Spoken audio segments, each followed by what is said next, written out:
Yo, what is good, YouTube? It's your boy Dez Reacts, back with probably the most highest requested video that I've gotten so far. It's been on almost every single post I've had, and this is the World War II, the 13 hours that saved Britain from free documentary history.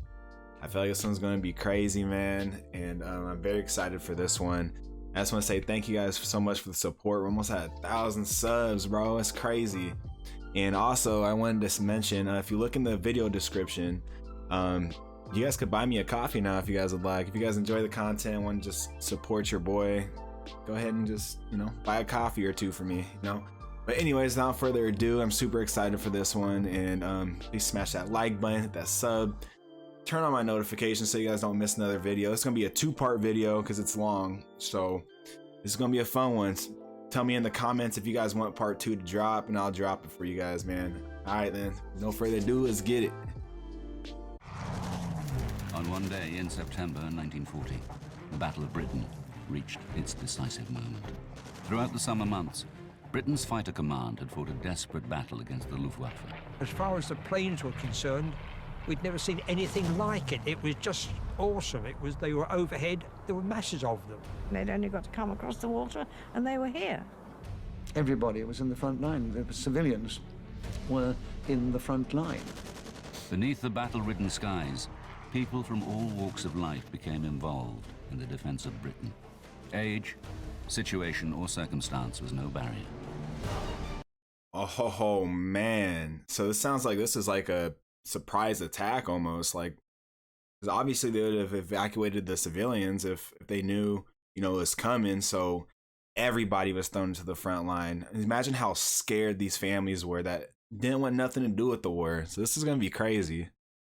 It was a time that this country was actually welded together with one aim in mind: to defeat the aggressor.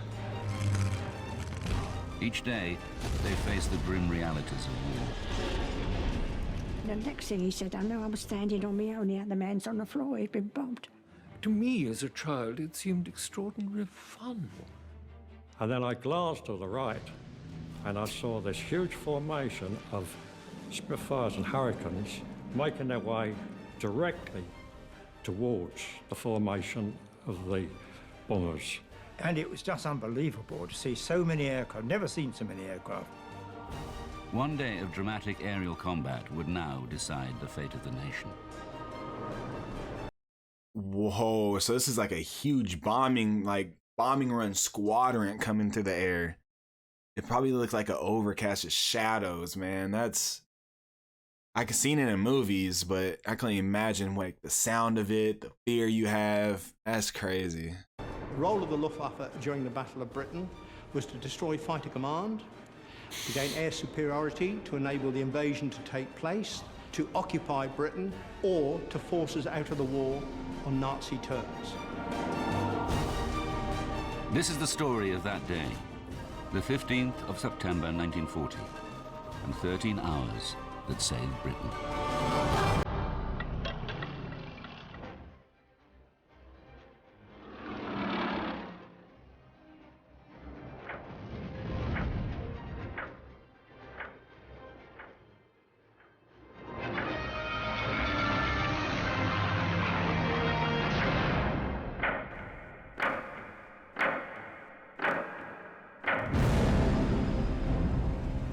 Hitler's Nazi Germany dominates Europe. His armed forces have swept across the continent, crushing all opposition. Can I just say, this is some great quality. God dang. Of his enemies, only Britain remains undefeated. The rest of Europe was either enthralled to Nazi Germany or had been conquered. Poland, Denmark, Norway, France, Belgium, Holland, Luxembourg, these countries had fallen. So Germany was at the peak of his powers. Hermann Goering, head of the Luftwaffe, believes that attacks by German Air Force alone can bring Britain to its knees. He has promised the Fuhrer that the Royal Air Force will be swept from the skies. One thing they did not want to do to Hitler was promise him something and not deliver, because he would not hesitate to kill you. The German Air Force had concentrated on the Royal Air Force, both in the air and on the ground, the fighter airfields.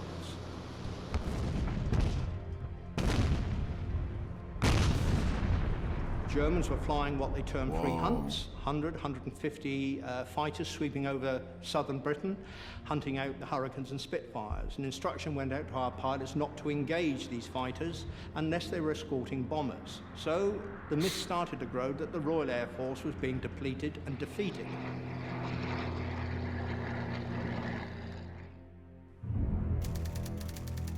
The following events take place between 6:30 a.m.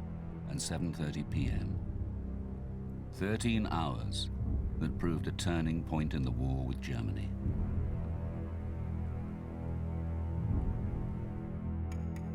(6:34 a.m.) Sunday dawns for a country that has lived in fear of invasion for more than 3 months. We had the Germans knocking at the door. If the Air Force had been overwhelmed, they would have been in London within a week or so. We couldn't have stopped it. Whoa. So if they destroyed, you know, the RAF, Royal Air Force, London would have been fallen. Like Hitler would have been in London doing a victory lap.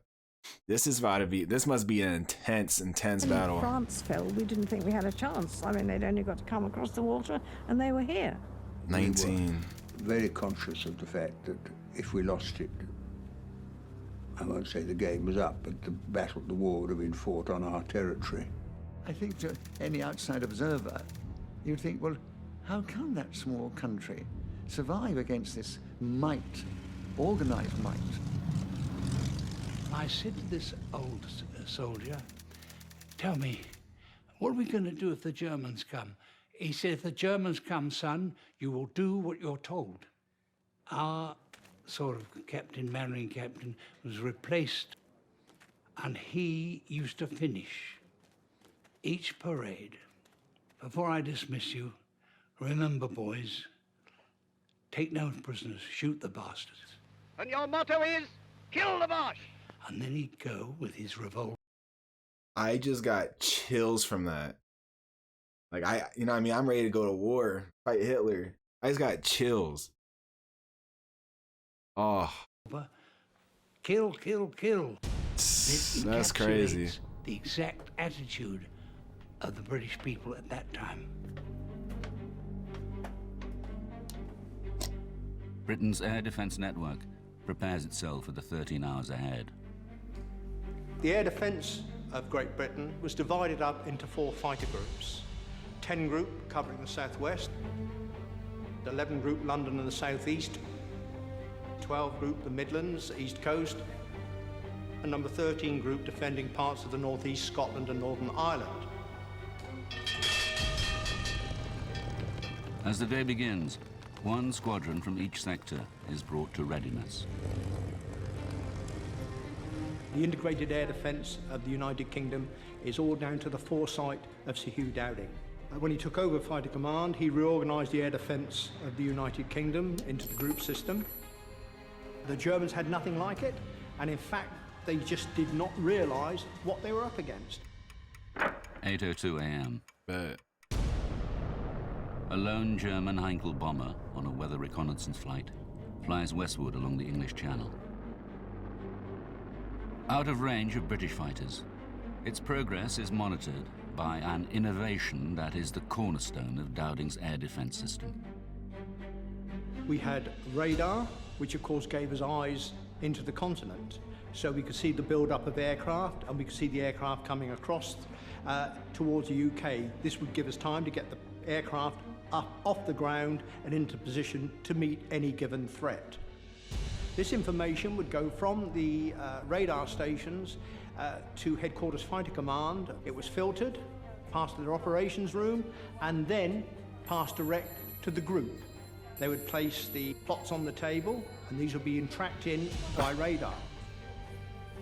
That would be such a high, intense job right there. I mean, obviously you're not in the front lines, like, you know, have to die, but if you mess up, you guys might be screwed. You know what I mean? Like, these women, I'm pretty sure they had a lot of women do this job, and they're badass. Like, if it wasn't for them, even the Americans use women for like these type of things, and if it wasn't for them, you know, didn't relay the information properly, we could have been effed. You know what I mean?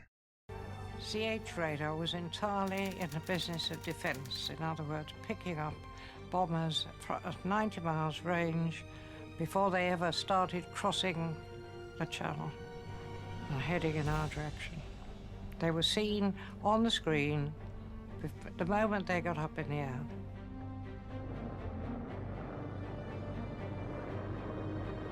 The course flown by the lone Heinkel eventually brings it within range of British fighters. Staying close to that propeller. The controller of the day would watch this. He would then alert whichever sector station he wanted. The sector controller's job was to get his aircraft off the ground, to vector them towards the enemy formations. The sector controller scrambles 2 Hurricanes from Exeter to intercept the intruder.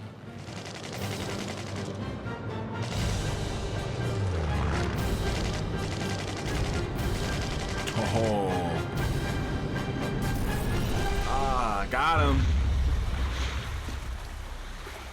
None of its 5-man crew survives. They are the first casualties of the day. Whoa.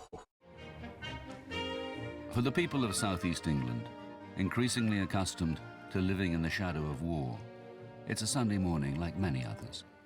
But it will not be a day of rest for many. For hop picking is round again, and the family is setting out on its pilgrimage to the green fields of Kent.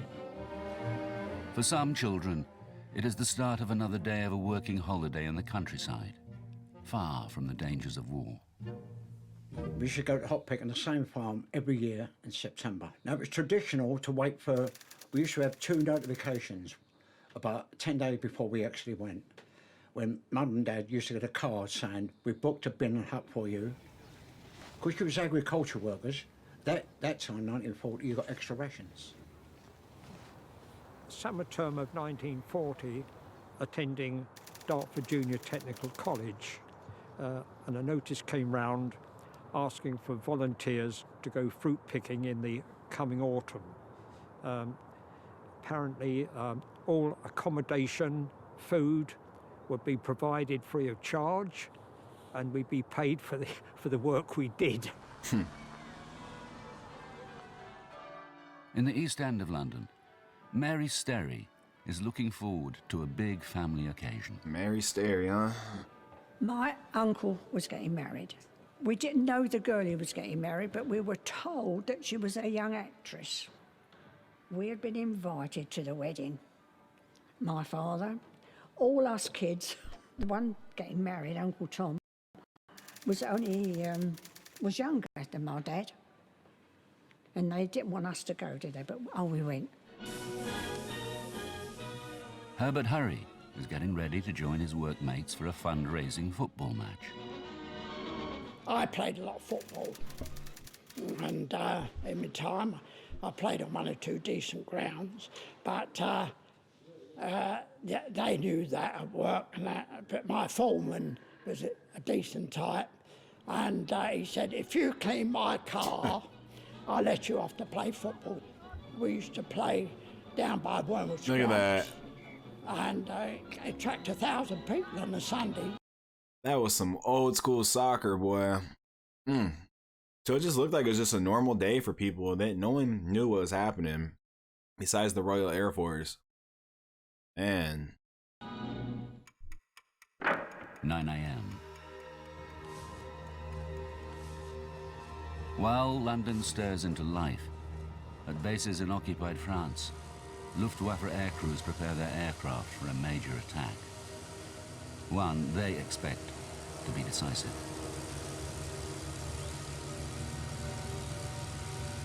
There was a meeting in The Hague in Holland, headed by Hermann Goering. At this meeting, the state of the Royal Air Force, in particular Fighter Command, was discussed. German pilots were going back, claiming maybe they'd shot down 10, 20 Hurricanes and Spitfires, in reality only 5. The Germans believed that the Royal Air Force was now on the verge of defeat, and they mounted 2 major raids. 10:30 a.m. Britain's air defences are on full alert. But now, Air Vice Marshal Keith Park, commander of 11 Group, receives unexpected news. Thought that was Winston Churchill, I ain't gonna lie. Prime Minister Winston Churchill has chosen today to visit 11 Group's command centre. In full view of the controller here at Uxbridge, he could see the German forces assembling over the continent before they'd crossed the Channel. Churchill watches markers appear on the table, indicating a build-up of German bomber squadrons making their way to rendezvous points over the French coast.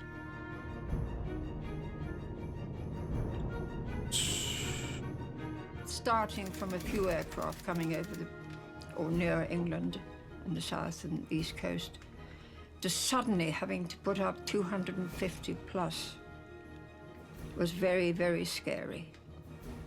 Because you couldn't imagine that many aeroplanes coming over. And were we going to survive? 11:05 a.m. 2 squadrons of Spitfires from 11 Group are scrambled from Biggin Hill.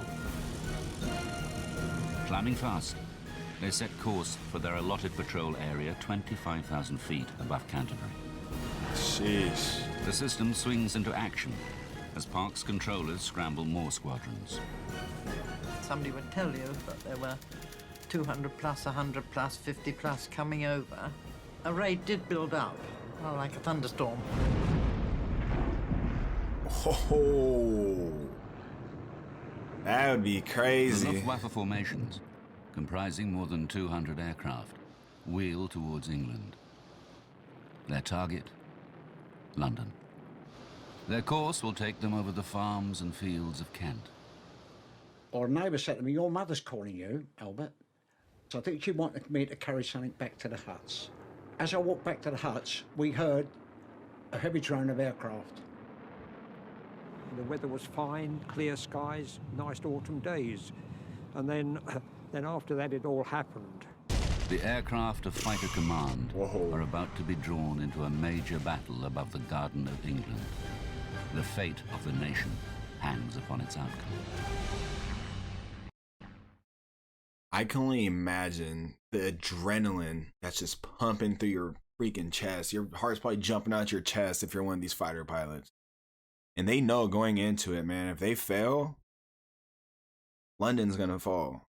So, you know, they had England, they had the UK, you know, they were fighting for them, bro. They were fighting for you guys, as we know it. 11:36 a.m. 15th of September 1940. Luftwaffe formations cross the English coast at Folkestone. The only opposition they meet is anti-aircraft fire from the ground, reinforcing their belief that the Royal Air Force is on the verge of defeat and London is exposed to attack. Civilians in Kent have a ringside seat for the tumultuous events that had followed. They weren't dropping bombs. They were just flying steadily, not speeding like they do today, just steadily, masses of them, flying inland. Sitting alone in his garden, Graham Matthews watches almost 200 enemy aircraft cross the skies of Kent. I was in this garden. In fact, I was sitting on the steps right behind me here. 200? When I heard the German bombers coming over. And I could see this column of German planes. They were flying into these big puffs of flak put up by the anti-aircraft guns. Once the enemy aircraft had crossed the coastline, radar was technically redundant. So it was the observer corps, simply by looking through a rangefinder, binoculars, identified the aircraft, height, direction and number, feeding that information back to an observer centre and from that centre simultaneously to the command, sector and to group. Having got your plots, it was then up to the controller to say what he wanted done with them. When there was a battle on, you would plot your plots and you could see the combat kind of coming nearer and nearer. Man. Precise information on the raiders' progress is relayed to RAF fighter squadrons.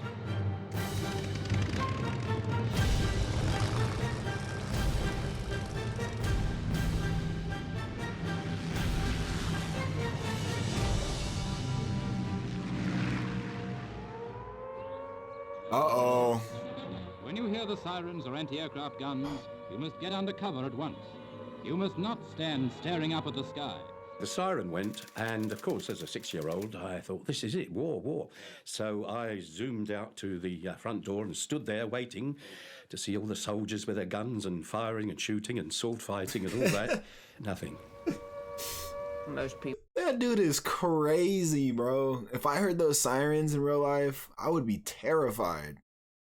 Like, those sirens are eerie, bro. Oh my gosh. You guys are built different over there, bro. You guys are built different for real. People went to the underground, or if they had the little Anson sort of shelter, the tin placed in the bottom of the garden. My next door neighbour, he'd dug a hole underneath his garage. If I was at home, I'd go down there and shelter. Above Canterbury, patrolling Spitfires of 92 and 72 squadrons have spotted the enemy formations and dive in to attack.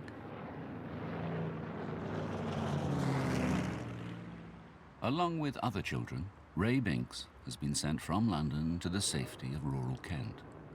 But he soon discovered that the front line of the aerial battle now runs through the fields and villages of southern England. We were watching all these air battles going on, and all of a sudden, from across the trees, was this German bomber, came across so low that you felt you needed to duck. And behind it was one of our fighter aircraft, and they're both having a go at each other. And the engagement initially only lasted a couple of seconds. And then you would then break away and then attack them individually again until either you were out of ammunition or, for one reason or another, you weren't able to attack anything. Whoa. So they were...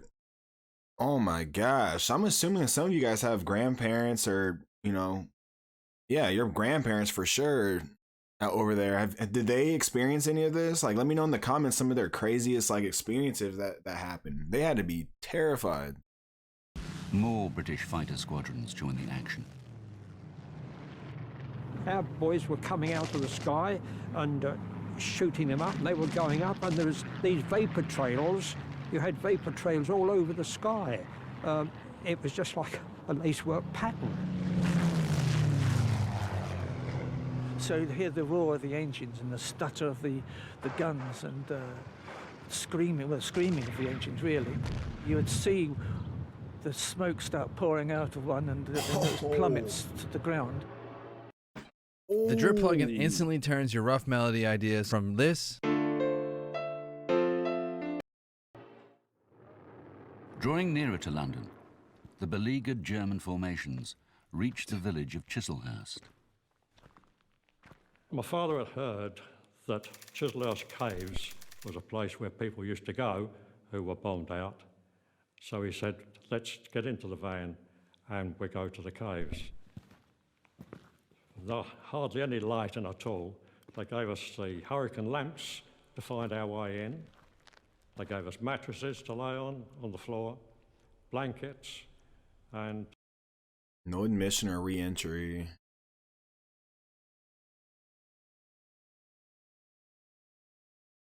Oh, I thought that was like an old school sign from the war. Oh, okay, I was just trying to read it.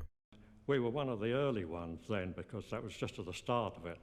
And there was very few people here.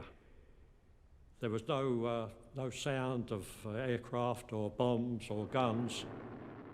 But Ron has no intention of missing the excitement taking place overhead. He leaves the shelter of the caves. I was more interested in watching what was going on. And I saw this huge formation of Spitfires and Hurricanes, more than I'd seen before. I should say roughly again about 50 or 60 of them, making their way directly towards the formation of the bombers. 12:07 a.m. Hard pressed and stripped of most of their fighter escort, the German bomber formations arrive over London. They made it? Oh, I didn't think they made it to London.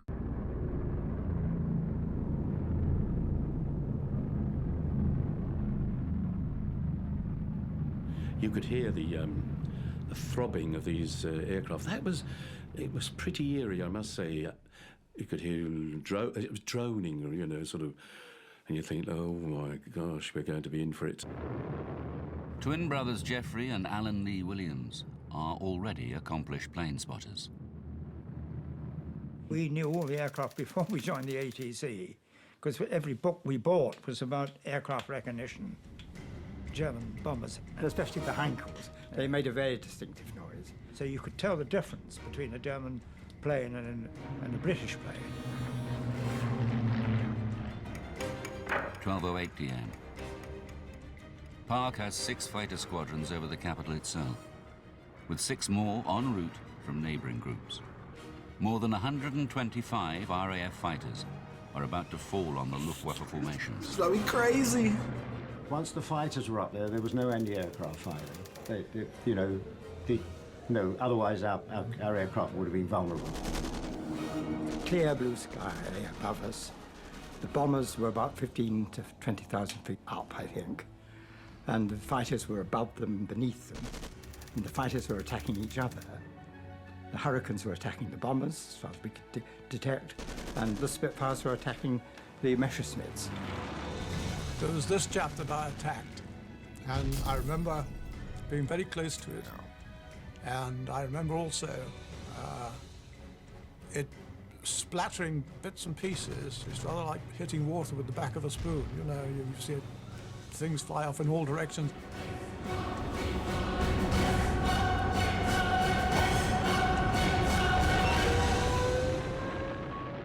Oh, that would suck.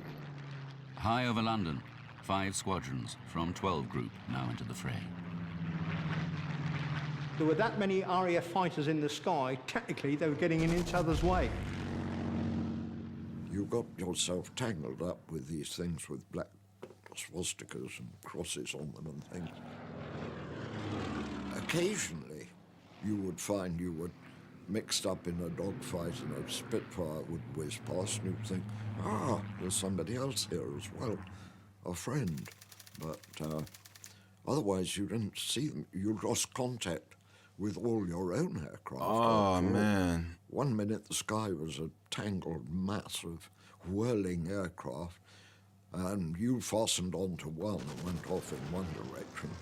And by the time you'd finished with that, you looked around, there was nobody to be seen anywhere. Looking up, I couldn't tell which was which. I mean, to me, they looked like giant moths playing You're It. But I couldn't tell which was ours and which was theirs. For the German airman, as he crossed over, believing that the Royal Air Force was defeated, to be confronted by another 50 to 60 Hurricanes and Spitfires, you can imagine how their morale felt.